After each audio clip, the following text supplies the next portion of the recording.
Varanasi junction स्थित सीपीटीएम कार्यालय में शनिवार को ऑटो टैक्सी यूनियन ने प्रीपेड सेवा समाप्त करने के विरोध में जोरदार नारेबाजी की। यूनियन के अध्यक्षों और सदस्यों ने स्टेशन अधीक्षक पर ज्ञापन लेने से इनकार करने का आरोप लगाया और कहा कि अब वे अपना ज्ञापन बाई पोस्ट डीआरएम को भेजेंगे। यूनियन का कहना है कि लखनऊ और दिल्ली जैसे बड़े स्टेशनों पर ये प्रीपेड सेवा अभी भी जारी है, लेकिन वाराणसी में से अचानक समाप्त किया जा रहा है, जो अनुचित है। कल हमको लोग पत्रक देना था तो दिन भर बजे रह गए कि हम इंस्पेक्शन में है नहीं लिए।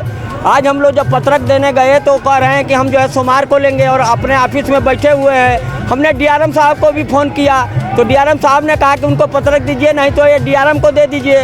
तो मैंने डीआरएम साहब के भी गया तो डीआरएम साहब भी नहीं है। तो हमारा अगर टेंडर हो जाएगा, अगर एक किराएदार 1 साल किराए में रह लेता है तो उसको घर छोड़ाने में नोटिस दिया जाता है। हम 70 सालों से इनको किराया दे रहे हैं रेल को, तो ना हमको नोटिस दिए ना कोई बात कहे और हमारा टेंडर करने जा रहे हैं। तो हमारा निवेदन है प्रधानमंत्री मोदी जी से कि उनका ये संसदीय क्षेत्र है, अगर यहाँ गरीबों के साथ अन्याय होगा तो पूरे भारत वर्ष में क्यों नहीं अन्याय होगा।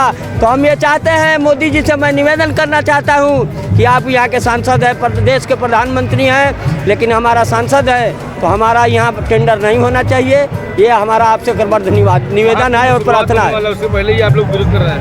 नहीं, महाकुंभ के पहले ही हमारा महाकुंभ में अगर हमारा ये प्रीपेड पहली तारीख को नहीं काटेंगे तो हम लोग अगर टेंडर हो जाता है तो हम लोग हड़ताल शुरू कर देंगे, धरना प्रदर्शन पर बैठ जाएंगे, भूख हड़ताल पर बैठ जाएंगे जब तक वो खत्म नहीं होगा। अगर टेंडर अभी हुआ नहीं है, अगर टेंडर हो गया तो हम लोग भूख हड़ताल पर बैठ जाएंगे और अपनी गाड़ियों को बंद कर देंगे।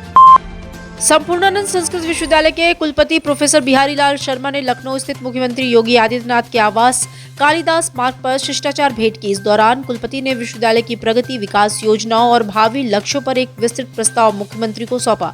सीएम ने उन्हें भरोसा दिलाया कि प्रदेश सरकार संपूर्णानंद विश्वविद्यालय के विकास के लिए प्रतिबद्ध है।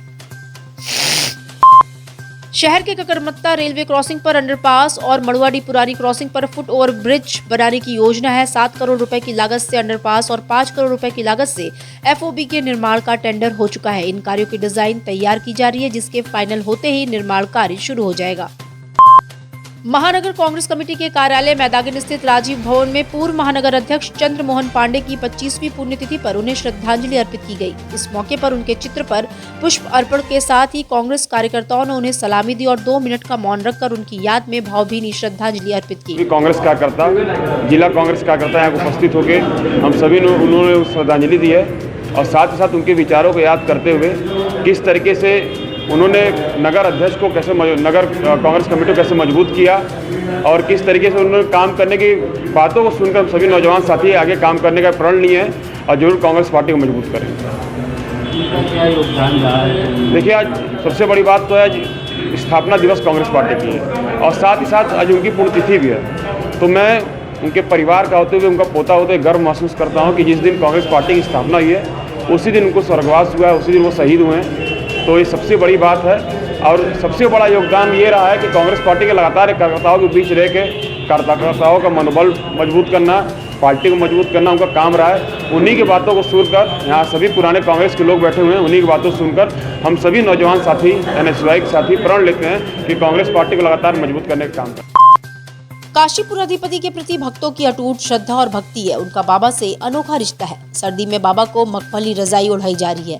अलग अलग दिन बाबा को अलग अलग रंग की रजाई ओढ़ाई जा रही है। इस रजाई को स्पेशल ऑर्डर पर तैयार कराया जाता है। बाबा के शीतकालीन श्रृंगार की तस्वीरें सोशल मीडिया में खूब वायरल हो रही है।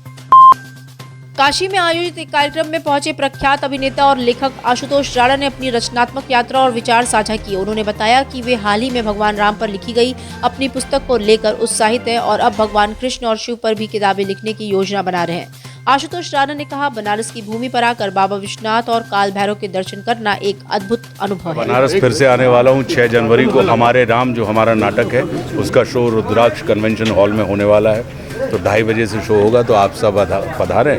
बुक माई शो की साइट पे आपको पूरा डिटेल मिल जाएगा, टाइमिंग से लेकर टिकट तक। तो मेरी इच्छा है कि बनारस की भूमि पे अभिनेता आशुतोष राणा पहली बार अपने अभिनय को प्रस्तुत करने जा रहा है हमारे राम नाटक के तौर पे। तो उस लाइव मंचन का आनंद लीजिएगा। सर प्रयागराज में महाकुंभ का आयोजन हो रहा है सर, हिंदुओं के सबसे बड़े आस्था का प्रतीक है। इसको लेकर के सवाल लगातार उठाए जा रहे हैं विपक्ष से, आपका पॉइंट ऑफ व्यू क्या है? मेरा अपना ये मानना है कि कुंभ तो वर्षों से लग रहा है, शताब्दियाँ हो गई हैं, तो आनंद लीजिए कुंभ का। श्री राम पे किताब आपने लिखी, अगली किताब क्या आने वाली है? मैं वासुदेव कृष्ण के ऊपर लिखने का प्रयास कर रहा हूँ। मैं सर सनातन एकता की बात तमाम हो रही है, आप भी सनातन को लेकर काफी जागरूक रहते हैं, आपका क्या मत है? हम सब देखें अगर तो पूरे जगत में सनातन का तो मतलब ही है। जिलाधिकारी एस राजलिंगम ने शनिवार को कलेक्ट्रेट का निरीक्षण कर अधिकारियों और पटल सहायकों को आवश्यक दिशा निर्देश दिए। निरीक्षण के दौरान जिलाधिकारी ने रिकॉर्ड रूम, शस्त्र अनुभाग, नजारत अनुभाग, मुख्य राजस्व अनुभाग और अभिलेखागार का निरीक्षण किया। उन्होंने निर्देश दिया कि रिकॉर्ड रूम में पत्रावलियों को सुव्यवस्थित और सुरक्षित रखा जाए। 31 दिसंबर की रात सड़कों पर हुड़दंग करने वालों के लिए पुलिस ने कड़े कदम उठाने की तैयारी कर ली है। तेज रफ्तार वाहन चलाने और शराब पीकर गाड़ी चलाने वालों पर ब्रेथ एनालाइजर से जांच की जाएगी। दोषी पाए जाने पर उनके खिलाफ सख्त कार्रवाई होगी। पुलिस ने सार्वजनिक स्थानों पर उपद्रव रोकने के लिए महिला और पुरुष पुलिसकर्मियों को सादे कपड़ों में तैनात करने का फैसला किया है। ड्रंकन ड्राइविंग, रैश ड्राइविंग और इनके विरुद्ध नियमानुसार विधिक कार्रवाई किया जाएगा। साथ ही साथ ये भी वाराणसी लोगों से ये भी आग्रह करता हूँ कि जो भी डीजे या पार्टीज़ हैं, जो टाइम सीमा है, जैसे ये सुप्रीम कोर्ट का आदेश अनुसार 10 बजे के बाद कोई डीजे बजने की परमिशन नहीं दिया जाएगा। और ये भी सुनिश्चित किया जाएगा कि टाइमली जो भी होटल्स में जो पार्टियाँ हो रहे हैं वो भी टाइमली वो बंद हो जाए। और इसमें विशेष रूप से इस बार ये ध्यान दिया जाएगा कि जो भी ड्रंकन ड्राइविंग और रैश ड्राइविंग और जो 12 बजे सड़क में रहकर पार्टी करना, इसको पूरे तरीके से हम प्रतिबंध करेंगे।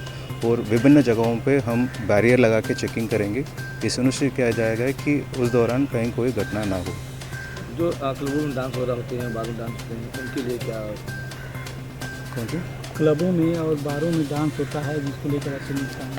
ये प्राइवेट पार्टी है। प्राइवेट पार्टी के अंदर भी ये जो गरिमा जो भी संचालक हैं होटल्स का या जो क्लब्स का, इसको सुनिश्चित किया जाए कि कोई अननेसेसरी और अश्लील तरीके से कोई परफॉर्मेंस ना हो। ये सबसे अनुरोध भी किया जा रहा है। नव वर्ष के अवसर पर काशी में यातायात व्यवस्था को लेकर और बेहतर बनाने के लिए गोदौलिया से मैदागिन जाने वाली मार्ग को वेंडिंग जोन घोषित किया गया है। इस संबंध में डीआईजी डॉक्टर एस चिन्नप्पा ने गोदौलिया से लेकर मैदागिन तक इस मार्ग का निरीक्षण किया। उन्होंने वर्तमान व्यवस्थाओं को परखा। नव वर्ष के अवसर पर काशी विश्वनाथ मंदिर में लाखों श्रद्धालुओं के उमड़ने की संभावना है। मैदागिन से दशाश्वमेध वाला जो बीच वाला जो रास्ता है, जो पैच है, उसको नो व्हीकल जोन घोषित कर दिया गया है। वहाँ किसी प्रकार का व्हीकल को अलो नहीं किया जाएगा, ताकि जो पैदल चल रहे हैं श्रद्धालु उनके किसी प्रकार का उनको कोई दिक्कत का सामना न करना पड़े और ट्रैफिक का जाम न लगे। और बाकी जगह जो जहाँ लोगों को ट्रैफिक का जो पार्किंग व्यवस्था की गई है, वहाँ पार्किंग करने के लिए अनुरोध भी किया जाएगा। सीसीटीवी कैमरा के जरिए सभी इसमें मोमेंट को वॉच करते रहेंगे 24 घंटा और सोशल मीडिया पर विशेष नजर रहेगा।